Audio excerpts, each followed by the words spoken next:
글로벌 인사이트 가보도록 하겠습니다. 글로벌 주식시장의 주요 이슈를 심층적으로 분석해 드릴 거고요. 오늘 이 시간은요. 유진투자증권 명동지점의 김영재 부장과 함께 말씀 나눠봅니다. 부장님 어서 오세요. 네, 안녕하십니까. 네, 자, 오늘 시장의 트렌드 좀 짚어봐야 되는데 오늘은 이커머스 시장입니다. 최근 여러분들 느끼셨다시피 가파른 성장세를 보이고 있는데 글로벌 시장의 분위기와 더불어서 우리 시장의 또 위치 함께 알아볼게요. 부장님 어떻게 파악하셨어요? 네, 일단 이커머스 전자상거래라고 할 수 있는데요. 시장 규모가 사실 글로벌하게 꾸준하게 상승을 했습니다. 지금 작년 기준으로 전 세계 온라인 거래 규모가 2조 9,280억 달러, 우리나라 돈으로 3,455조 원으로서 전체 소매 시장의 약 한 12.2%를 차지하고 있는데 2015년도의 비율이 한 7.4%였다는 점에서 지속적으로 비중이 상승 중이다라고 할 수 있겠습니다. 국가별로 보면 현재 중국, 미국, 영국, 일본, 한국 순으로 지금 온라인 쇼핑 구매액이 많은 나라인데요. 중국은 상위권 국가 중에서도 여전히 20%대 후반의 성장률을 보이고 있다는 점에서 상당히 좀 특징적인 점이 있다라고 할 수 있겠습니다. 그리고 그 온라인 쇼핑 내에서도 지금은 그 모바일을 통한 거래 규모가 크게 증가 중이다라는 또 트렌드도 있는데요. 전 세계적으로 지금 온라인 쇼핑 중에서 모바일 비율이 약 한 40% 수준으로 지금 파악되고 있는데 특징적인 것은 국내, 그러니까 한국의 경우에는 모바일 비중이 한 68% 정도로 조사되어서 전 세계 평균보다도 훨씬 높다는 그런 특징이 있습니다. 그리고 온라인 쇼핑에는 또 그 세대 간의 좀 차이가 좀 있는데 1982년부터 2000년 사이에 태어난 밀레니얼 세대가 일단 주 고객층이라고 할 수가 있습니다. 이들의 특징은 일단 온라인 검색 그리고 SNS를 통해서 상품의 정보를 입수해서 구매한다는 특징이 있는데 현재는 지금 1997년 이후에 태어난 제니얼로 부르는 G세대의 중요성도 부각 중인데 이들은 이전 세대에 비해서 가장 특징점은 유튜브와 동영상 채널을 압도적으로 선호하고 여기에 그 쇼핑 패턴 역시 안정성과 실용성을 좀 중시하는 경향이 있어서 거래에 있어서의 보안, 여기에 상품에 있어서의 가성비를 상당히 중요시한다는 그런 특징이 있는 그런 세대를 할 수 있겠습니다. 네.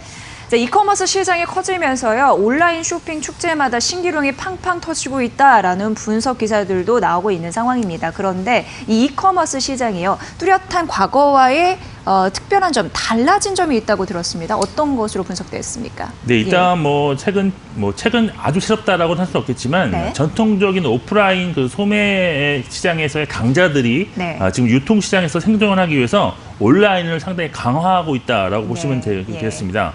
예를 들어서 지금 미국 최대 유통 소매 기업인 월마트의 경우에는 지난 3분기 매출이 한 2.5% 정도 전년 대비 증가를 했는데요.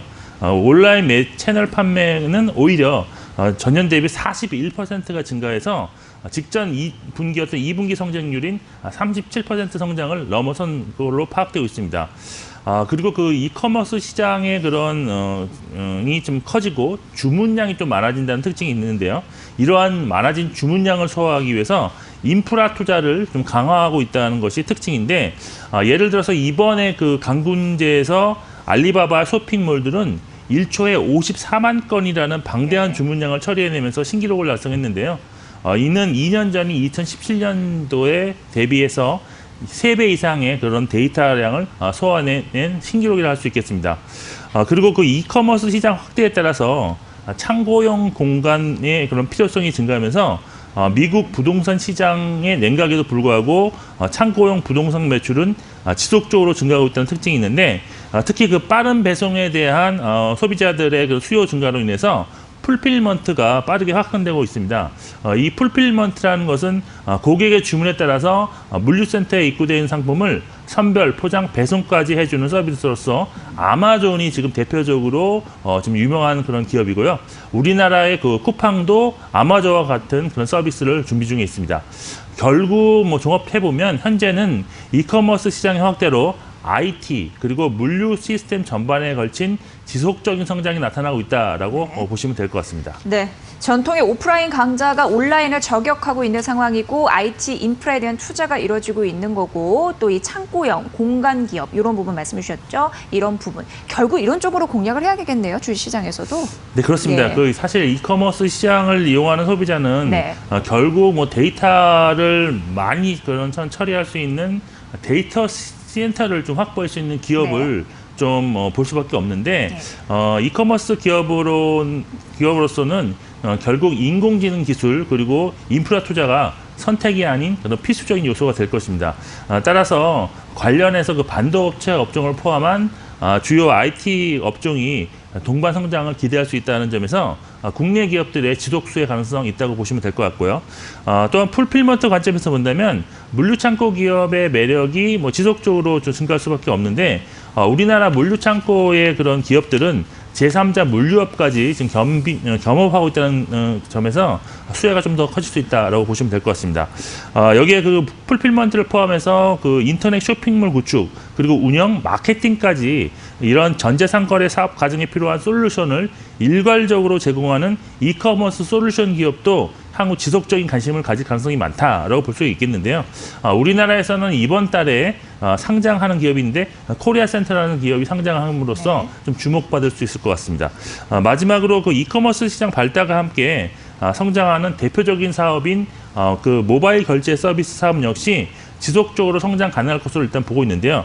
그렇지만 기존 사업자의 영역에 도전하는 IT 기업들이 지금 꾸준히 나타나고 있는 상황이라서 시장이 어떻게 변할지는 좀 더 지켜보실 수가 있는 그런 변화할 수 있는 산업이라고 보시면 될 것 같습니다. 네, IT 업종, 물류 창고 기업 그리고 이커머스 솔루션 기업, 모바일 결제 사업을 하는 그런 기업까지 이렇게 4가지 영역으로 말씀해 주셨습니다. 판도가 어떻게 바뀔지 보셔야 될 것 같고요. 이제 두 번째 이슈 가보면 이 대형 공룡 IT 업체들이 금융시장에 좀 진출하는 사람들이 나타나고 있다고 합니다. 뚜렷한 특징으로 포착이 되네요, 현재요. 어떻게 보세요? 네, 그렇습니다. 사실 아까 말씀드린 그런 이슈랑도 좀 상관이 있는데 그렇죠. 마지막에서 이제 전자상거래 업체 그 페이 부분에서 상당히 지금 IT 기업들의 그 진출이 활발하고 있는데 사실 뭐 신성장 동력을 찾아서 이제 금융산업 진출을 모색하고 있다라고 보시면 될 것 같습니다.